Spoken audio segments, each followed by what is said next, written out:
Bonjour à tous et bienvenue à notre webinaire dédié à la qualité de vie au travail. Nous vous proposons de patienter quelques instants le temps que tout le monde puisse nous rejoindre. Nous attendons environ 250 personnes aujourd'hui pour ce webinaire qui doit commencer donc à 10 heures d'ici quelques minutes et je vous invite à vous installer confortablement et à patienter avec nous le temps de démarrer ce webinaire. Donc, normalement, je vous dirais d'aller vous servir un petit café, un thé ou une tisane. Nous, personnellement, donc en Moselle, à Metz, il fait déjà 25 degrés. Alors, je vous conseille peut-être de prendre de l'eau fraîche, une boisson fraîche près de votre ordinateur pour pouvoir assister à ce webinaire en toute tranquillité. Donc, bonjour à ceux qui nous rejoignent.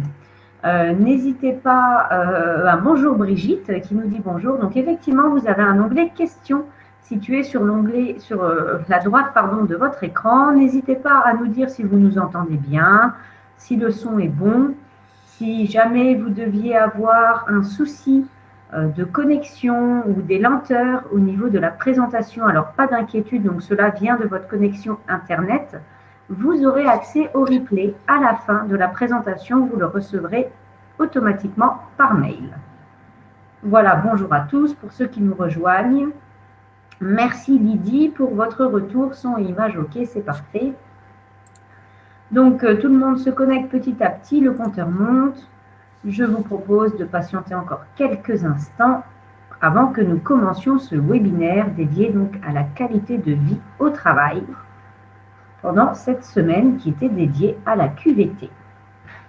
Donc, ce webinaire vous est proposé par GEST, l'Association des services de santé au travail du Grand Est. Et nous allons commencer dans quelques instants. Alors, Elisabeth nous dit qu'en Alsace, il fait déjà 27 degrés.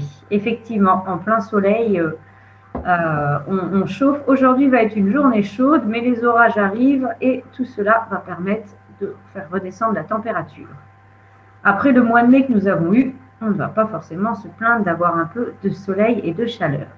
Mais effectivement, dans le Grand Est, c'est tout ou rien. Généralement, c'est souvent ça.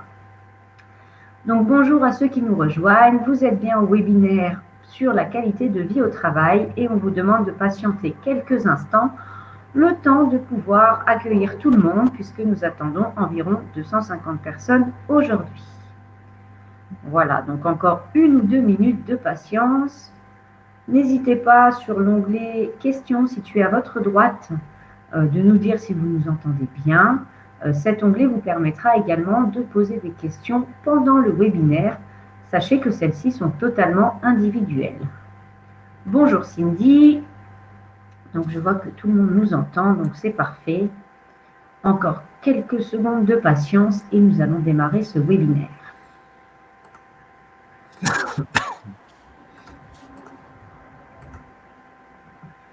Son et image OK. Merci beaucoup Emeline pour votre retour.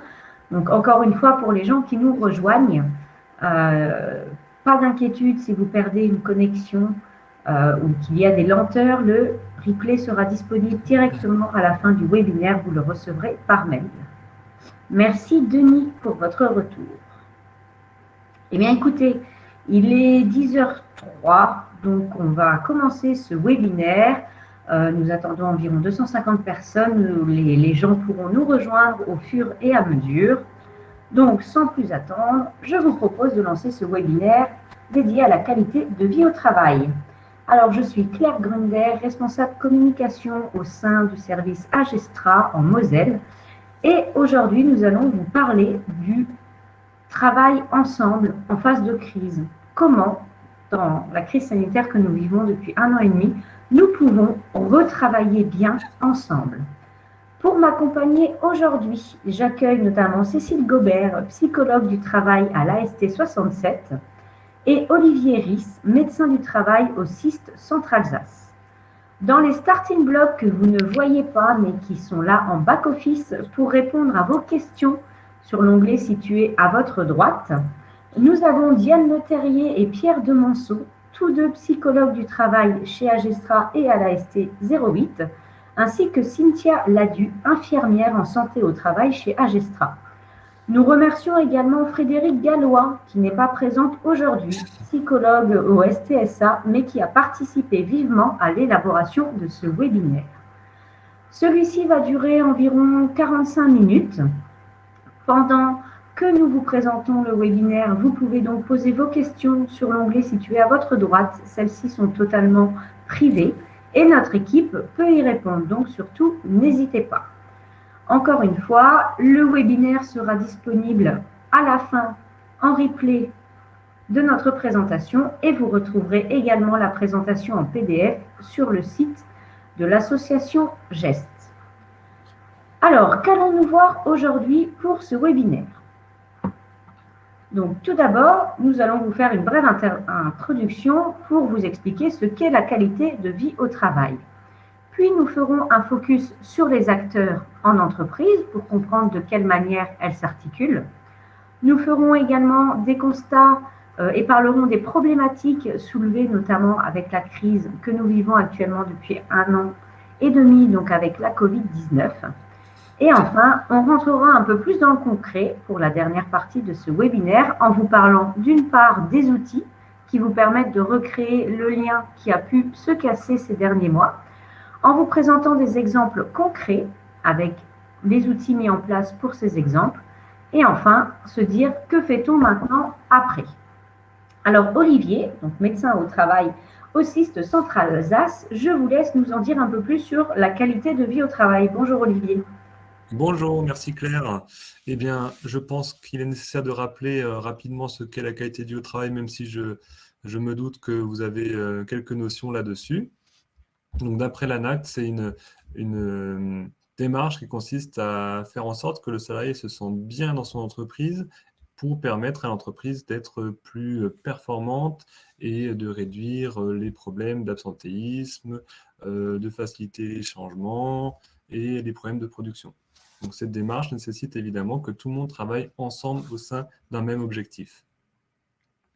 Les dimensions de la QVT, qualité de vie au travail, sont multiples et elles s'articulent autour tout d'abord d'un management participatif avec un engagement de la direction, des salariés et de tous les acteurs qui entourent la QVT. Nécessite d'avoir des relations au travail qui soient stables, un climat social serein où les personnes s'entendent bien, autant entre collègues que collègues hiérarchiques, direction et organismes syndicaux, que le contenu du travail soit satisfaisant, épanouissant, que les gens aient un sens à ce qu'ils font, qu'ils soient évidemment en bonne santé, donc ça implique qu'ils soient en bonne santé mentale et physique, et qu'il n'y ait pas d'altération de leur santé par le travail, que leurs compétences soient reconnues, qu'ils puissent en acquérir de nouvelles au cours de leur carrière professionnelle, pour permettre en fin de carrière d'avoir des postes adaptés, qu'ils se sentent reconnus et égaux entre eux sur un même poste. Donc tous ces déterminants sont importants pour que le salarié se sente bien et puisse s'épanouir dans son entreprise. Alors, on va voir le travailler ensemble au travers de petites questions. Alors effectivement, donc merci Olivier pour cette introduction. Alors simplement quelques instants, dites-nous selon vous, donc vous avez un onglet sondage situé à côté de l'onglet questions. Prenez quelques secondes pour y répondre.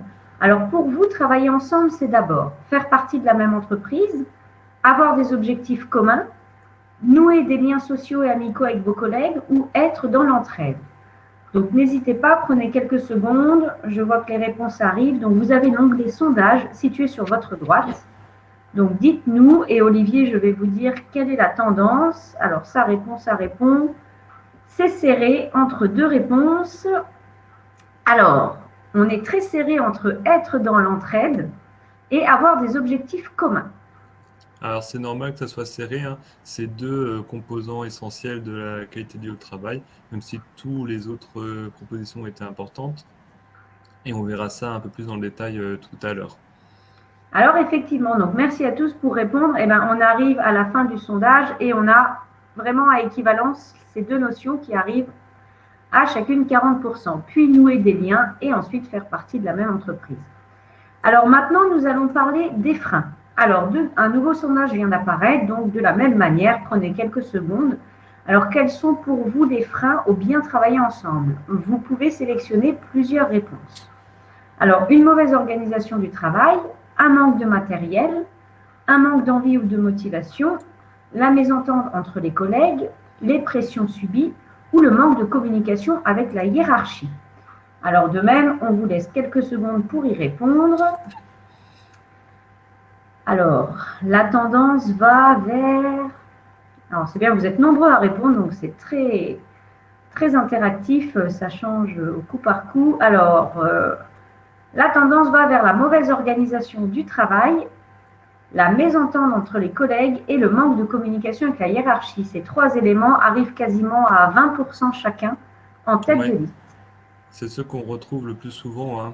Et bien souvent, ils sont intriqués entre eux, hein. La mésentente entre les collègues, avec la hiérarchie, sont souvent dus à des mauvaises organisations dans l'entreprise. Tous ces freins sont multiples et on va vous montrer un petit peu quels sont les outils pour les lever. Tout à fait, on verra ça dans la suite de ce webinaire. Enfin, dernière petite question. Alors, selon vous, quelles sont les qualités nécessaires pour bien travailler ensemble? Donc, le sondage vient d'apparaître, c'est notre dernier sondage. Et après, nous parlerons à proprement parler de tous ces éléments. Donc, selon vous, quelles sont ces qualités? Alors, la rigueur, la bienveillance, le dialogue, les compétences professionnelles ou le matériel adéquat. Alors, de même, on vous laisse quelques secondes. En première position, qui prend la main? Alors, à votre avis, Olivier, que retrouve-t-on? La bienveillance, je pense. Alors, la bienveillance est juste en dessous, mais le premier est le dialogue. Mais les Le deux, dialogue, oui. maintenant, sont également assez en priorité. Mais le dialogue revient pour l'instant à 40% quasiment. Dialogue, communication, hein, c'est la clé pour en faire en sorte que les problèmes se résolvent sereinement, hein. C'est clair.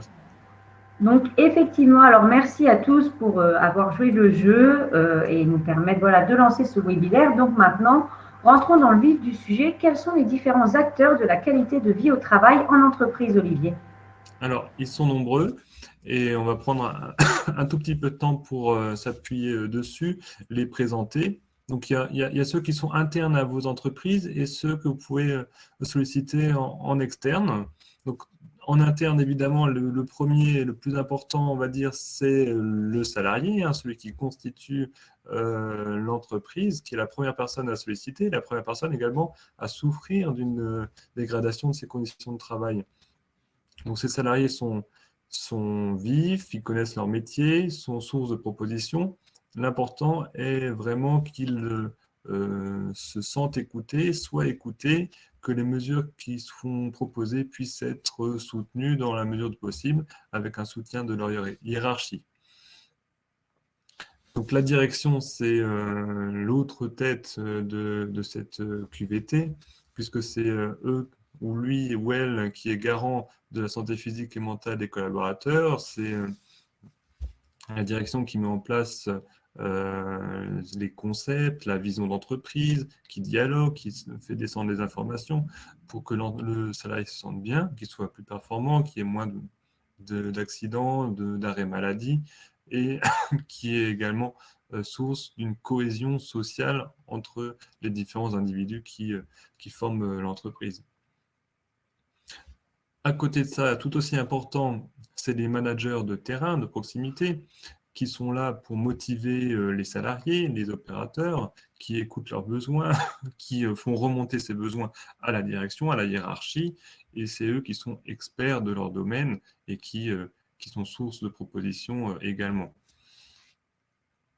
Tout aussi important, ce sont les ressources humaines, qui sont là un peu en pivot, en lien entre la direction, les salariés et les managers. Ce sont eux qui permettent que tout le monde puisse s'exprimer, travailler ensemble. Ils sont capables aussi de remonter des informations, de sentir une dégradation du climat social, d'alerter les différents organismes, l'employeur. Voilà, c'est vraiment un acteur important de la QVT. Tous ces acteurs échangent au moment des CSE, qui est un moment privilégié dans l'entreprise, puisque La direction est en contact direct avec les représentants du personnel, les ressources humaines, les managers. Chacun s'exprime et essaie de trouver des solutions aux problèmes qui sont posés et permettre de prévenir les dégradations du climat social, des souffrances qui peuvent être perçues par les salariés. Enfin, dernier acteur important qui est au sein de vos entreprises, ce sont les représentants du personnel qui sont là en tant que vigiles, garde-fous, qui alertent l'employeur en cas de dégradation de la qualité de vie au travail et sont également source de propositions. Donc ça, c'était les acteurs internes. Et ensuite, il y a les acteurs externes que vous pouvez solliciter à travers les SSTI, les services de santé au travail interentreprise, qui sont constitués d'une part du médecin et de l'infirmier de santé au travail, qui voient vos collaborateurs en visite périodique, mais pas que, qui sont également susceptibles d'intervenir pour dénouer des situations personnelles, individuelles ou collectives. Dans ces cas-là, c'est un intervenant qui a un regard neutre sur une situation et qui peut orienter les salariés qui seraient en souffrance vers un spécialiste ou leur médecin traitant pour effectuer des soins. Ils œuvrent pour maintenir un état de santé correct des salariés en menant des actions de prévention dans les entreprises.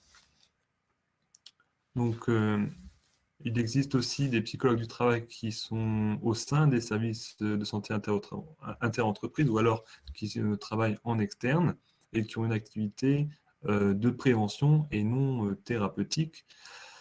Ils recherchent à trouver les déterminants collectifs d'une dégradation organisationnelle et de souffrance au travail pour remettre du sens et du dialogue entre les salariés. Enfin, dernier intervenant qui nous semble nécessaire, c'est l'assistant social qui prend en charge les personnes en source de précarité pour les aider pour les démarches administratives. Donc, c'était un petit peu long, mais c'était pour vous dire que la QVT, c'est quelque chose de compliqué et qui nécessite de multiples acteurs qui travaillent en bonne intelligence, en mettant au centre le salarié qui est expert de son domaine, de son travail, qui participe, exprime et est source de propositions. Ces propositions sont ensuite reprises et développées dans des groupes de travail qui les représentent avec des managers, des instances syndicales ou de la direction, qui élaborent des plans d'action qui sont ensuite développés, validés, suivis par la direction.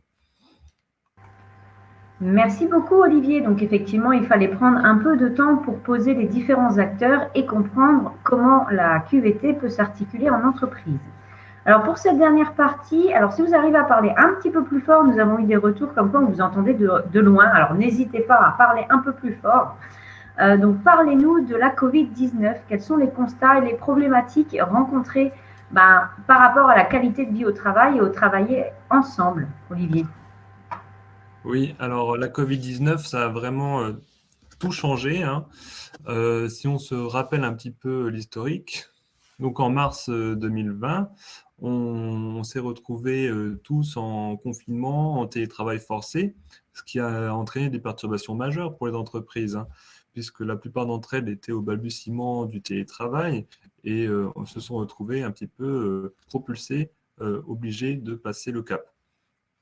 Donc rien n'était prêt au niveau matériel notamment, PC, téléphone portable, des lignes sécurisées. Au niveau humain, comment est-ce qu'on communique? Par mail, par visio, quels outils, comment, jusqu'à quand? Enfin, c'était le chaos, ce qui a désorganisé les services.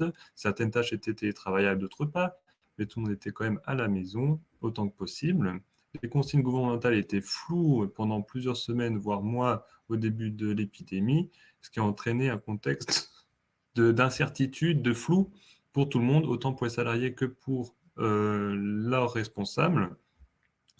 Et le contexte de la maladie n'a pas arrangé les choses, puisque nombreux sont les personnes qui avaient peur pour leur santé ou pour leurs proches et qui ont aussi perdu un membre de leur entourage. Donc ça, c'est vraiment quelque chose de vraiment déstructurant pour une personne, hein. Donc tout ça fait en sorte que le télétravail tel qu'il a été instauré là en mars 2020, brutalement, a entraîné un facteur de risque pour la santé des salariés. Alors, donc ça c'était un petit historique. Et maintenant, quel constat est-ce que nous en faisons, nous, qui sommes en contact avec les salariés? C'est que la première chose qu'on observe, c'est que les moments d'échange informels ont disparu de fait. Les gens ne se retrouvent plus autour de la machine à café, au déjeuner, aux pauses, ne se retrouvent plus le soir, faire des activités de restaurant ou sportives. Donc tous ces échanges qui étaient non formalisés étaient absolument indispensables pour que les salariés se sentent bien, qu'ils puissent avoir des relations amicales et puissent échanger des informations nécessaires pour le travail. Mis à part ça, en plus, les gens se sentent isolés, seuls chez eux. Pour les personnes qui avaient pas de, pas de famille, c'était d'autant plus compliqué, ou les personnes qui justement avaient une famille nombreuse avec la garde d'enfants. Tout ça a entraîné des complications importantes qui a désorganisé leur vie personnelle et professionnelle, et une intrication entre les deux. Les personnes ne pouvaient plus non plus se déconnecter ou se connecter tard. Ce surajoutant à ça, c'est l'incertitude concernant la visibilité sur l'avenir, sur le long terme. Est-ce que mon entreprise va survivre? Qu'est-ce que va devenir mon poste? Est-ce que je vais devoir reprendre en travail présentiel? Comment? Voilà, toutes ces problématiques ont désorganisé et ont influencé négativement la santé des salariés. Alors, une question que je pense vous poser, c'est avec les nouvelles mesures gouvernementales, comment allons-nous faire pour faire revenir les personnes au travail, et notamment les personnes isolées, vulnérables? Donc tout ça, c'est du cas par cas, hein. C'est en fonction du poste de travail, des aménagements qui sont possibles, de leur état de santé. Donc leur état de santé nécessite d'avoir pour certains une expertise particulière qui est celle du médecin du travail et qui peut vous donner des conseils spécifiques pour tel ou tel salarié. Il faut bien sûr que les salariés se sentent entendus, soutenus, que leur voix soit portée autour des CSE, des CSCT, et que chaque décision qui soit prise soit ensuite validée et euh, euh, contrôlée à moyen terme. Donc la question de la vaccination qui est également fréquemment posée, c'est qu'allons-nous faire des gens qui sont vaccinés? Et bien pour l'instant, on ne sait pas. On n'a pas de mesures gouvernementales. On ne sait pas si les gens vont pouvoir revenir, dans quelles conditions. Est-ce que ça va entraîner l'arrêt des mesures barrières? Tout ça, on ne sait pas. Donc, quand on est en télétravail, déjà, c'est difficile de reconnaître quelqu'un qui va mal quand on l'a face à soi, mais c'est d'autant plus difficile en télétravail et on va essayer de vous donner quelques pistes pour les déceler, les diagnostiquer. Alors, toutes les répercussions physiques, déjà, sont très difficilement observables quand on a quelqu'un au téléphone ou par mail. Donc ça, si le salarié ne l'exprime pas, il est quasiment impossible d'avoir ces informations. Mais dans le cas où les gens seraient, comme là, nous, en ce moment, en visioconférence, on peut s'apercevoir d'un amaigrissement important, des personnes qui sont fatiguées, des personnes qui développent de l'eczéma, de psoriasis au niveau du visage, des mains. Alors, toutes ces premières choses qui peuvent alerter un petit peu sur quelque chose qui ne va pas bien. Ensuite, tout ce qui est mental, émotionnel et comportemental. Donc, quelqu'un qui souffre n'est plus capable d'agir normalement dans le sens où elle aura du mal à se concentrer, aura des oublis importants, fera des erreurs inhabituelles. Quelqu'un qui est en poste depuis des années et qui commence à perdre sa performance, à faire des erreurs, ça c'est quelque chose de très important pour déceler quelqu'un qui souffre. Au niveau émotionnel, quand on a quelqu'un au téléphone ou par mail qui est plus froid que d'habitude, qui devient agressif, ou alors on l'entend pleurer au téléphone, bon, ça c'est des signes forts, hein. Et enfin, au niveau comportemental, c'est des personnes qui, d'un seul coup, quittent une réunion, disparaissent, ne répondent plus aux mails pendant plusieurs jours. Voilà, c'est un florilège de symptômes qui nous font penser que la personne n'est pas dans son état normal, qu'elle souffre et qu'il faut faire quelque chose. Et faire quoi? Donc ça va être tout l'enjeu de la suite de la présentation. Effectivement, merci Olivier pour cette transition. Donc, comme vous l'avez vu, il faut être attentif aux moindres signes pour déceler ce mal-être qui a pu s'installer, hein, que vous soyez vous-même concerné en tant que salarié, que vous soyez un manager ou un employeur. Surtout, donc, soyons attentifs. Donc, pour cette deuxième partie de webinaire, nous allons rentrer donc un peu plus dans le concret. Donc, nous avons vu les constats, qu'en est-il des problématiques, mais plus concrètement, donc Cécile, psychologue du travail à l'AST 67, pouvez-vous nous parler des outils? Qu'est-ce qu'il existe? Que pouvons-nous mettre en place pour justement améliorer ce travailler ensemble qui a été fortement perturbé ces derniers temps? Bonjour Cécile. Bonjour Claire, bonjour Olivier, bonjour à tous. Donc effectivement, là, on va un peu changer d'objectif et un peu de temporalité. On va s'ancrer un peu plus dans le présent et le futur aussi, hein, penser un peu à l'après. Et avant d'aborder l'aspect très outils, ce qu'on verra en détail ensemble, il y a un petit point sur lequel on doit s'attarder, et Olivier l'a évoqué juste avant aussi, c'est le cas des personnes isolées. C'est-à-dire qu'avant de se dire on va fédérer le collectif, il faut faire attention aux personnes qui auraient été un peu laissées de côté, qui petit à petit se seraient un peu détachées du collectif, qui vraiment, je peux parler plus fort effectivement, qui se seraient isolées. Et pour cela, il va falloir que, si ce n'est pas le cas à l'heure actuelle, hein, qu'il y ait mis en place une sorte de vigilance, de surveillance, en tout cas de monitoring de ces personnes qui, petit à petit, on se rend compte, sont un peu moins présentes en réunion, on a moins de leurs nouvelles. Ce monitorage, il peut se faire entre collègues, entre pairs, mais il peut également se faire surtout par le manager et par le responsable. Je crois qu'il y a un... parfait. Alors, si vous constatez que les personnes qui sont isolées sont vraiment dans une posture peut-être de souffrance, il peut parfois être nécessaire que ces personnes se fassent accompagner par des organismes extérieurs. Mais ça, ce sera vraiment dans des cas particuliers. Disons que ça, c'est un prérequis, c'est que il faut laisser personne, on va dire, de côté avant d'envisager de fédérer le collectif. Il faut être sûr que tout le monde soit vraiment au même niveau et soit là, présent. Vous l'avez bien compris, je pense que pour travailler ce collectif, hein, pour vraiment fédérer, le manager et le management vont avoir un rôle central. Vraiment central. Une fois de plus, j'ai envie de dire, hein, on le sait bien. Hein. Nous avons perdu Cécile qui a été déconnectée. Alors, un instant, ça arrive, hein, c'est les joies du direct.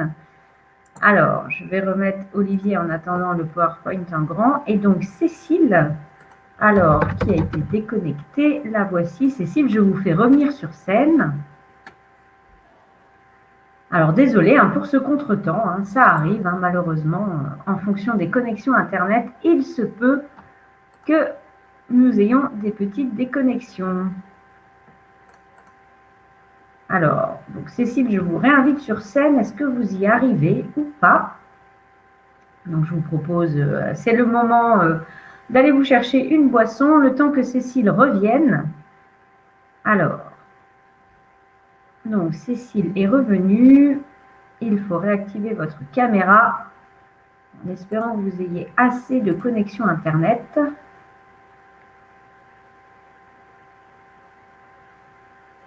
Alors, Cécile est en train de revenir. On est désolé pour ce contretemps qui arrive.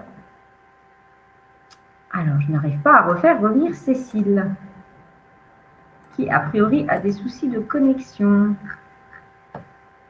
Alors, on réessaye encore quelques instants et sinon, Olivier, il va falloir continuer un peu le temps que Cécile puisse revenir. Eh bien, pas de souci. Alors, Cécile, je laisse Olivier peut-être continuer un peu sur cette partie-là et dès que vous êtes revenu, vous reprenez la main. N'hésitez pas à m'appeler si besoin, Cécile. Donc, On retrouvera la jolie voix de Cécile un peu plus tard, je pense. Et maintenant, c'est moi qui vais prendre le relais. Alors, on parlait du manager qui est le pilier central, comme je vous l'avais dit un peu plus tôt en introduction. Et c'est un pilier qui est un peu fragilisé en ce moment. Aujourd'hui, être manager en 2021 pendant la crise du Covid, c'est particulièrement compliqué, puisque c'est des personnes qui ont du mal à, qui sont fragilisées, qui ont du mal à fédérer leur équipe, puisqu'ils ne les voient plus physiquement. Leur travail a été désorganisé, les objectifs ne sont plus clairs non plus, et ils doivent les surveiller, s'assurer de leur bien-être et alerter les responsables. Donc je dirais que le manager, c'est la personne qui est la plus importante aujourd'hui et la personne qui est la plus sollicitée et peut être particulièrement exposée à des détériorations de son état de santé. Donc voilà, une attention particulière sur ces personnes-là. Alors, comme je vous le disais, c'est important en 2021 puisqu'ils doivent jongler avec les injonctions paradoxales entre le bien-être des salariés, faire en sorte que l'entreprise survive à la crise. Ils doivent piloter les actions, mais en même temps prendre soin de leur équipe. Et sachant que c'était déjà compliqué avant et que c'est d'autant plus compliqué avec les outils numériques. Première chose pour qu'un manager puisse faire son travail de pilote, c'est qu'il soit soi-même en bon état, en bonne santé. Il faut qu'il aille bien. Parce que impossible pour un manager de prendre en charge des personnes en souffrance si lui-même n'est plus capable de les repérer parce qu'il a trop de travail, que la moindre contrariété renvoie chez lui également une irritabilité. Donc pour ça, la déconnexion, les temps de pause, le soutien de la hiérarchie est primordial, hein. Que faire si on est débordé? Alors, il existe des solutions qui sont des formations à l'écoute des collaborateurs, des formations pour reprendre confiance, donner confiance, apprendre à communiquer, à parler, à également réagir dans des cas particuliers d'agressivité des collaborateurs. Et il faut également des temps de pause, des pauses physiques, d'activité physique, un sommeil réparateur. Donc Olivier, je vous laisse continuer un peu. Cécile a eu un souci d'ordinateur, elle est en train de le redémarrer, mais elle va nous rejoindre. Donc si vous voulez encore avancer d'une ou deux diapositives, et puis dès qu'elle est là, elle pourra reprendre sa partie, hein. Oui, oui, bien sûr, pas de souci pour moi. Alors, le collectif, c'est la clé pour s'en sortir aujourd'hui. On le sait depuis toujours, hein, que le collectif protège, le groupe protège. Et c'est d'autant plus vrai aujourd'hui où les gens sont seuls, ils sont un peu plus isolés et il faut les remettre dans un groupe, dans une cohésion d'équipe. Donc il faut le soutien d'une part des collègues, donc l'ambiance, l'entraide, la coopération au niveau social et technique. Social, c'est le partage des émotions, le vécu, permettre de prendre du recul. Ça permet d'augmenter le sentiment d'appartenance et l'estime de soi. Et ça passait auparavant grandement par les échanges informels. Et aujourd'hui, il faut recréer ces échanges informels dématérialisés. Au niveau technique, ça réduit la perte de temps, ça réduit les erreurs et augmente les compétences, le sens au travail, le sens qui est absolument primordial pour que les salariés se sentent reconnus et maîtrisent leur métier. Et tout ça entraîne une diminution de leur stress et forcément des répercussions santé possibles. Eh ben super, merci beaucoup Olivier. Du coup, on a retrouvé. Ah non, ben bon. On vient de reperdre Cécile, malheureusement, qui était là, qui a vraiment des soucis de connexion. Donc, Alors, je réessaye pour voir si elle revient tout de suite. Sinon, effectivement, eh bien, on va continuer. En tout cas, bravo Olivier pour avoir enchaîné, puisqu'effectivement, hein, c'était notamment Cécile qui devait intervenir. Donc Cécile, j'essaye de vous refaire revenir, mais apparemment vous avez vraiment un souci de connexion, c'est embêtant. Écoutez Olivier, je vous propose de continuer, hein, puisque le but c'est de pas forcément bloquer nos participants. Si ça va pour vous, bien entendu. Je pense que je vais essayer de reprendre les grandes lignes et Cécile développera quelques petits points que j'ai pu laisser en suspens. Mais voilà, on va faire comme ça, je pense. Parfait. Alors, le collectif, on en parlait, clé de voûte et solution à tout. Et comment le renforcer finalement, comment le mettre en place, puisque aujourd'hui, comme on le disait, les échanges informels, la communication dématérialisée entraînent une perte de ce collectif.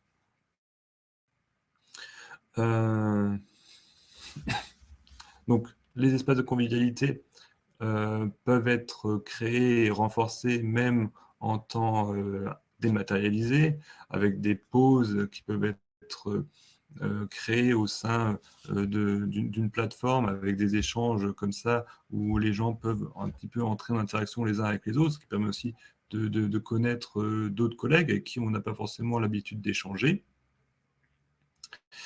Et des échanges formels. Donc ça, c'est plus pour des réunions que vous avez l'habitude de mener. Ces réunions sont importantes si elles sont bien cadrées, dans le sens où les gens savent déjà combien de temps ça va durer, si c'est bien organisé, qui sont les acteurs, quel est l'objectif de cette réunion, comment est-ce qu'on va l'organiser et dans quel cadre ça s'englobe dans quelque chose de plus grand, un objectif commun.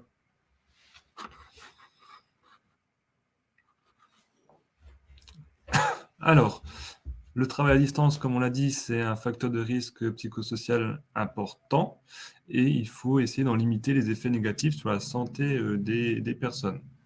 Donc, ce qu'il faudrait faire idéalement, c'est maintenir les rituels existants et mettre en place de nouveaux rituels collectifs et individuels. Donc ça, c'est assez difficile à mettre en place, on a conscience en télétravail, mais autant que possible, il faut le privilégier. Encourager les collaborateurs à s'exprimer. Évidemment, le dialogue, comme vous l'avez dit au tout début, c'est la clé, hein. Les gens doivent parler, peuvent communiquer, échanger, évidemment sans jamais les obliger, mais il faut qu'ils se sentent suffisamment en confiance pour pouvoir aller voir leurs responsables ou leur responsable des ressources humaines en cas d'une problématique sociale ou professionnelle et se sentir moins seul et écouté, soutenu. Les objectifs aussi peuvent et devraient être adaptés à la situation de crise qui perdure depuis déjà maintenant 1 an et demi, avec, on le sait, des objectifs qui ont changé. Elles ont changé et les indicateurs pour atteindre ces objectifs doivent également changer avec cette crise. On ne peut pas demander aux salariés d'avoir les mêmes indicateurs, les mêmes performances, alors que leur environnement de travail a totalement changé, qu'ils ne peuvent plus communiquer correctement les uns avec les autres et que dans une certaine mesure, leur travail également a changé. Parfait, merci. Donc une baisse de productivité temporaire est souhaitable, en tout cas qu'elle soit tolérée et acceptée et discutée avec les salariés. Alors, merci Olivier. Alors, on a retrouvé Cécile en se connectant sur un autre compte. Alors, ce que je vous propose, Olivier, c'est de passer les diapositives pour Cécile. Parce que du coup, on ne peut pas faire le partage d'écran, si ça ne vous dérange pas. Donc, du coup, Cécile, on est arrivé à la fin de cette première partie présentée. Le concret, on rentre dans le concret. On rentre dans le concret, c'est parfait. Voilà, toutes mes excuses. Non, voilà, ça ce sont les joies du direct. Donc, Cécile, je vous laisse continuer. Et du coup, Olivier, je vous laisse passer les diapos. Hein. Ce n'est pas l'idéal, mais on s'adapte. Hein. Je m'en occupe, pas de souci. C'est ça. Direct. Merci beaucoup. Les joies de la technique. Donc, me revoici. Donc, effectivement, là, on va aborder un point plus technique. C'est concrètement comment on facilite ce travail ensemble. Et on va aborder une méthode, en fait, qui est proposée par l'ANACT, qui est l'Agence nationale pour l'amélioration des conditions de travail. Cette méthode met l'emphase sur, on verra, les contraintes et les ressources dans le travail. Les étapes de la démarche, elles sont 6. Les 3 premières, elles vous seront assez familières. Donc, la première, c'est tout simplement d'aller vers votre service de santé au travail, donc le médecin et ou le psychologue du travail pour les solliciter pour une intervention. Ensuite, aura lieu une rencontre entre donc le service de santé au travail, médecin, psychologue et les parties prenantes, donc l'employeur et les instances représentatives. L'objectif de cette étape, c'est tout simplement d'identifier les besoins, les attentes de la structure, comprendre et cerner les enjeux, le contexte. Et donc, tout simplement, dans notre jargon, c'est une étape d'analyse de la demande. À l'issue de cette première rencontre, le service de santé au travail, psychologue et médecin, seront à même de vous proposer une démarche d'intervention. D'accord? Donc, il vous sera alors présenté la méthode qui sera employée et les outils auxquels on aura recours. D'accord? L'objectif ici, c'est que cette démarche soit validée par l'employeur, la direction et les représentants du personnel. D'accord? Il faut vraiment qu'il y ait cette étape de validation, sinon tout simplement, elle ne pourra pas avoir lieu. Donc ça, c'est le prérequis quelque part. Ensuite, Olivier, est-ce qu'on peut continuer? Parfait, merci beaucoup. Ensuite a lieu l'aspect plus pratique, donc la mise en œuvre de ces espaces de discussion. Donc, seront organisés plusieurs groupes de discussion qui comporteront maximum 6 salariés et minimum 3. Au-delà de 6, les discussions ne seront pas possibles et ces espaces de discussion seront animés par le psychologue du travail. Donc là, on est sur le versant formel dont on parlait précédemment. On est vraiment sur ces échanges formels où il y a la présence d'un tiers qui dirige quand même ces discussions, qui leur donne corps. L'étape 5, c'est qu'à l'issue de ce travail, au sein de ces espaces de discussion, des propositions d'amélioration vont émerger. Ces propositions d'amélioration seront discutées lors de concertations avec les représentants de la direction, du personnel et bien sûr le psychologue et le médecin du travail. Ces propositions d'amélioration, ces axes à l'arrivée d'amélioration, pourront également être formalisées, introduites dans le document unique d'évaluation des risques professionnels. Donc ça, c'est vraiment les grandes lignes de la démarche. Maintenant, on va voir concrètement. Donc voilà, donc effectivement, donc cette démarche et ces outils qui peuvent être en place, nous avons 3 exemples à vous expliquer. Donc Cécile, on vous écoute. Oui, donc on va voir 2 premiers exemples qui sont ici de la pratique d'un collègue psychologue qui travaille là en back-office. Et ces 2 exemples utilisent la méthode de l'ANAC. Donc, cette idée d'identifier à chaque fois les contraintes et les ressources. Donc là, c'est un exemple, donc une intervention qui a eu lieu dans un service de soins à domicile. Les contraintes, au cours des échanges, du coup, qui ont été identifiées, c'était des contraintes liées très clairement à des situations de violence externe. Donc, vraiment, les salariés faisaient face à la violence du public, là, ici, des usagers. Le fait que, voilà, ils géraient un public et des personnes qui étaient, voilà, soit qui présentaient des pathologies, des troubles difficiles à gérer, soit qui, par leurs émotions, ils devaient gérer cette colère également et cette agressivité potentielle. Les ressources qui ont été identifiées, ça fait écho à ce que vous a dit Olivier du coup précédemment, c'est en fait le soutien. C'est le soutien entre collègues, le soutien du supérieur. Donc là, on voit apparaître le fait que les personnes qui interviennent, donc les salariés là, de ce service de soins à domicile, elles se sentaient soutenues par leurs collègues infirmières qui étaient à même de venir avec elles, soutenues également par le médecin traitant, soutenues par leur supérieur, qui pouvait être un relais lorsque ça se passait mal avec la famille. Et même le supérieur était à même de les protéger en disant « là, ça stop, on arrête la prise en charge ». Donc les ressources ici, c'est vraiment le soutien, encore une fois. De ces discussions ont émergé des pistes d'action pour du coup améliorer ces contraintes, et améliorer du coup le vécu et la qualité de vie au travail de ces salariés. La première action ici, c'est une action de formation, qui est une action de prévention secondaire, et ça a été de se former aux pathologies justement de ce public difficile. Donc ici, des pathologies liées au vieillissement. Une autre action qui a été envisagée, c'est celle de mettre en place des roulements pour les aides-soignantes lorsqu'elles sont face justement à des usagers difficiles. Donc là, on est sur une action de prévention primaire, c'est-à-dire qu'on agit pour limiter l'exposition au risque qui a été identifié. Donc là, ici, le risque de violence. Donc voilà pour ce premier exemple. On va voir du coup un second exemple qui utilise exactement la même démarche, cette fois-ci dans un centre social. Donc les contraintes ici identifiées sont différentes de par leur nature. Là, c'est vraiment le risque de la charge émotionnelle, c'est-à-dire que le personnel faisait face vraiment devait gérer les émotions, la souffrance, tout simplement, on va dire ça, les choses simplement, du public. Notamment, là, il fait état de la période du confinement où l'anxiété du coup du public a été difficile à gérer, difficile de gérer des situations urgentes, mais de ne pas avoir de solution. Donc là, vraiment, la problématique identifiée, c'est cette forte charge émotionnelle. Concernant les ressources, encore une fois, on retrouve vraiment le cœur de notre présentation aujourd'hui, en fait, c'est cette idée de soutien, cette idée de collectif. Donc, ce qui permet aux salariés de faire face actuellement, c'était le fait de pouvoir échanger avec ses collègues, ses collaborateurs, encore une fois, d'avoir le lien avec le médecin. Mais ici apparaît des éléments intéressants, c'est l'aspect partenaire, c'est-à-dire que c'est quelquefois un peu mis de côté, mais d'avoir des partenaires externes sur lesquels on peut compter, c'est vraiment une ressource très importante.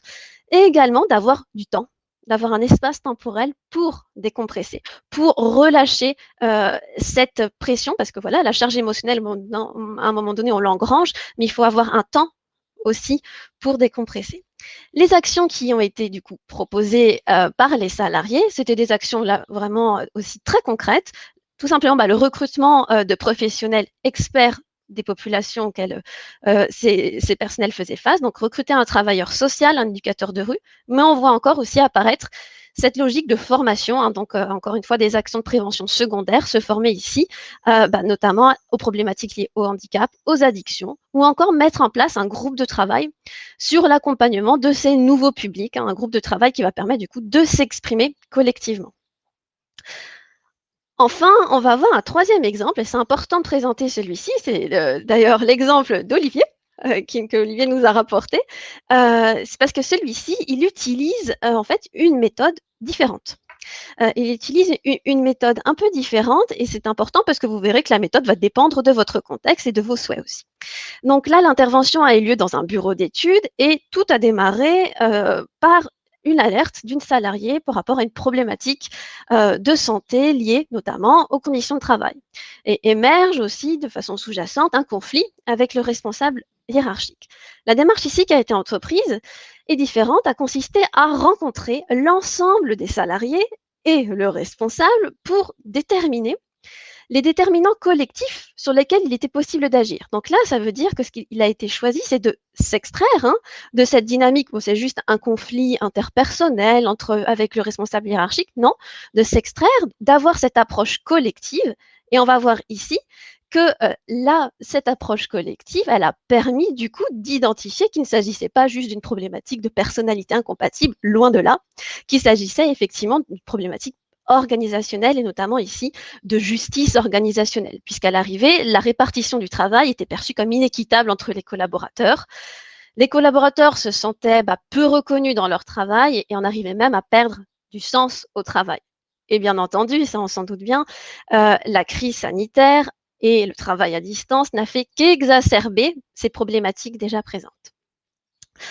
Donc là, vraiment, cet exemple, et on va mettre juste le dernier point, il permet vraiment de mettre en avant vraiment cet aspect collectif. Et ici, les pistes à l'arrivée qui ont émergé sont un peu de la même nature en fait que tout à l'heure. On joue sur l'organisation du travail, donc on est dans de la prévention primaire, on met en place des roulements dans les équipes, mais aussi ici, l'idée d'être accompagné par un psychologue du travail pour un peu remettre du lien, c'est une possibilité, une option, remettre du lien dans ce collectif. Donc là, vraiment, ce qu'il faut voir dans cette approche-ci, c'est que l'abord du collectif du travail tous ensemble, ça a permis vraiment de permettre l'expression de l'ensemble des salariés, de remettre aussi ce sens au travail et de remettre le collectif au cœur actuellement, c'est fort important. Merci beaucoup Cécile. Donc voilà, maintenant nous vous avons présenté des exemples concrets, donc nous arrivons à la fin de ce webinaire. Donc Cécile, pour conclure, que va-t-il se passer après? Que pouvons-nous faire? Donc je vous laisse apporter le mot de la fin avant de passer rapidement à quelques questions à l'oral et de pouvoir terminer ce webinaire. Oui, alors, et après, c'est une bonne question parce que l'après, c'est un peu le maintenant aussi, hein. On est dans cette phase de sortie de crise, on est dans une phase de transition et il va falloir, c'est effectivement une fois de plus agir, hein, et surtout accompagner et anticiper tous les jours, les semaines qui viennent, anticiper cette réelle sortie de crise.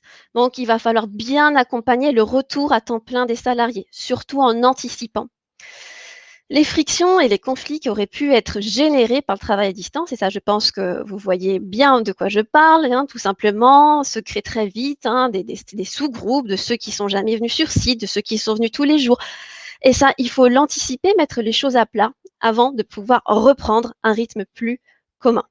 Il va falloir aussi être conscient que pour que le collectif se restructure, se fédère et vraiment se consolide de nouveau, ça va être long. Hein, ça va être long, ça va prendre du temps parce qu'on est encore dans une phase d'incertitude malgré tout. Donc, il faut s'accorder ce temps-là.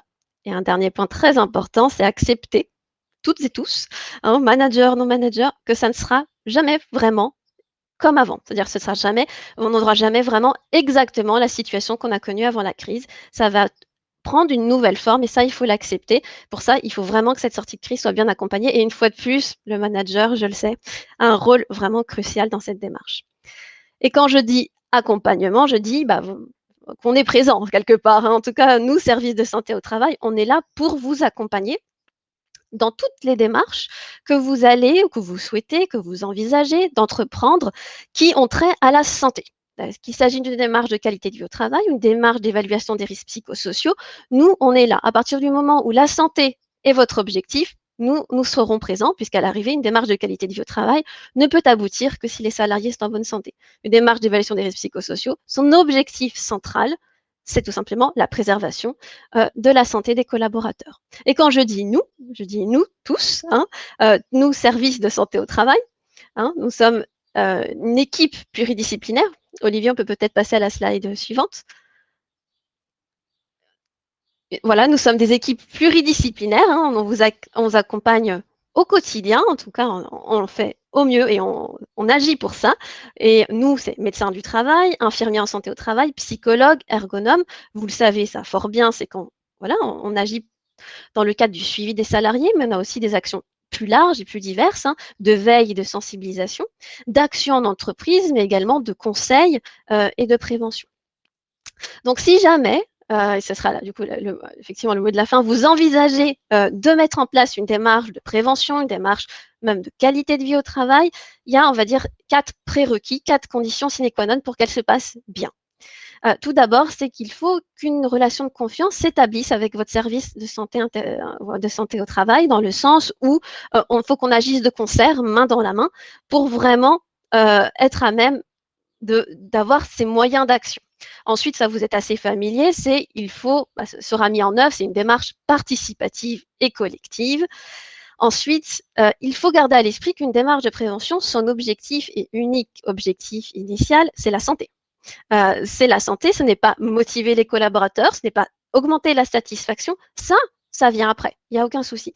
Tout d'abord, c'est nous assurer que les salariés sont en bonne santé. Des gens qui vont bien, après, il n'y a pas de problème, ils sont déjà logiquement plus motivés, mais après, on peut motiver les troupes quand les troupes vont bien, hein, qu'on soit bien d'accord. Ensuite, il va falloir aussi, une fois de plus, changer un peu d'angle de vue et de perspective, dans le sens où une démarche de prévention, contrairement à tous les autres projets que vous pouvez gérer, qui sont quelquefois, voilà, qui s'échelonnent à court terme, une démarche de prévention, il faut adopter une vision à moyen, voire long terme. Hein. C'est vraiment, ça prend du temps à se mettre en place, ça prend du temps à être mis en œuvre et ça prend du temps tout simplement pour voir les effets. Donc, si vous voulez vraiment qu'une démarche de prévention ait du succès, et il faut le voir comme un investissement hein, pour la santé de vos collaborateurs et aussi la santé de vos entreprises. Voilà. Merci beaucoup Cécile. Donc effectivement, le point aussi important à retenir aujourd'hui, c'est que vos services de santé au travail sont là pour vous accompagner. Donc n'hésitez pas à prendre contact, hein, que vous soyez un salarié ou un employeur ou un manager, avec votre médecin du travail pour lui exposer la situation. Tous vos échanges restent bien entendu confidentiels avec celui-ci et il pourra, en fonction de la situation, s'adapter, faire intervenir son équipe pluridisciplinaire ou vous aider à mettre en place des process. Alors, donc, merci beaucoup Cécile et Olivier pour cette présentation et merci Olivier d'avoir repris la partie le temps que nous résolvions nos problèmes techniques. Alors, pour conclure, je vous propose de répondre à une petite question notamment qui a été posée, qui peut intéresser donc, tout le monde. Donc, je vous laisse soit faire une réponse commune, hein, celui qui a envie de prendre la réponse. Donc, une personne nous demande si je m'aperçois qu'un salarié ne va pas bien en tant que responsable RH, ai-je le droit de discuter avec lui sur son état émotionnel sans être accusé d'ingérence dans la vie du salarié ou au niveau du code du travail? Alors, je ne sais pas, Cécile ou Olivier, comment ça se passe voilà, pour un responsable RH dans les étapes qu'il doit suivre. Peut-il parler, faire un point avec son salarié sans avoir ce retour-là? Peut-être je commence à répondre et Gaëlle, Cécile, tu complèteras. Ouais, ça marche.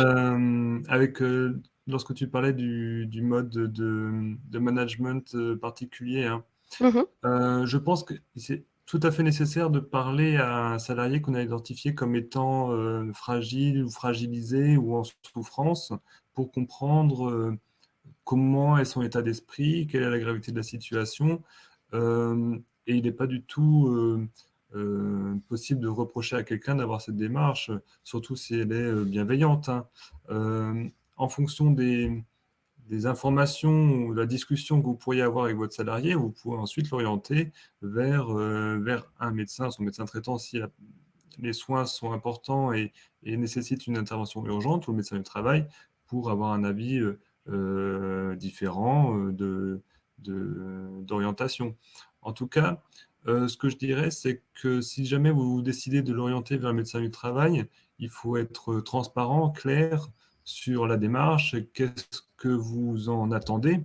Est-ce que c'est pour avoir un avis ou alors parce que vous êtes inquiet? Mais en tout cas, prévenir le salarié, l'intégrer dans la démarche et normalement, ça devrait bien se passer, quoi.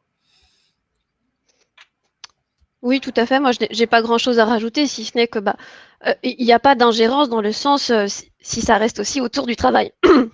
Si vous voyez que la discussion dévie vraiment aussi sur une souffrance qui serait générée par la vie personnelle, là, on est sur autre chose aussi. Là, il ne faut pas hésiter, comme l'a dit Olivier, à orienter ou à conseiller ce salarié à aller vers son médecin ou le médecin du travail. Mais au contraire, parce qu'à l'arrivée, ça montre juste que vous êtes à l'écoute. Donc, ça peut être que bénéfique que d'aller vers un salarié où vous identifiez que cette personne est en situation de mal-être. C'est que bénéfique. Effectivement, merci Cécile. Alors, entre-temps, des sondages sont apparus donc sur la droite. N'hésitez pas à y répondre avant de vous déconnecter, hein. Donc, 3 petits sondages pour savoir ce que vous avez pensé de ce webinaire. Nous n'avons pas... d'autres questions ont été posées, mais de manière très individuelle. Donc, notre équipe en back-office est en train de finir d'y répondre. Donc, comme celle-ci concerne vraiment une situation particulière posée par le participant, on ne va pas en parler en direct. Donc, je vous propose de clôturer donc ce webinaire. Donc, je vous remercie encore Olivier et Cécile donc, pour votre participation, mais également Diane, Pierre et Cynthia qui ont répondu à vos questions. Donc, le replay ainsi que la présentation donc, seront disponibles sur le site internet de Geste dans la journée, donc association-geste.org. Vous aurez également directement le lien du replay en mail pour vous qui nous suivez. Donc, il s'agissait donc du dernier webinaire de Geste pour l'été. Le prochain qui portera sur les démarches de prévention sera prévu en septembre prochain. Et de la même manière, vous serez informé par votre propre service de santé au travail. Donc, en conclusion, après tout ce qui a été dit, nous vous invitons vraiment, au besoin, à vous tourner vers votre médecin du travail qui pourra vous accompagner. Olivier, Cécile, un petit mot de la fin avant de clôturer? Je souhaite à chacun qui nous a écoutés d'avoir trouvé quelques clés pour rendre son travail plus humain et que les choses aillent vers le mieux.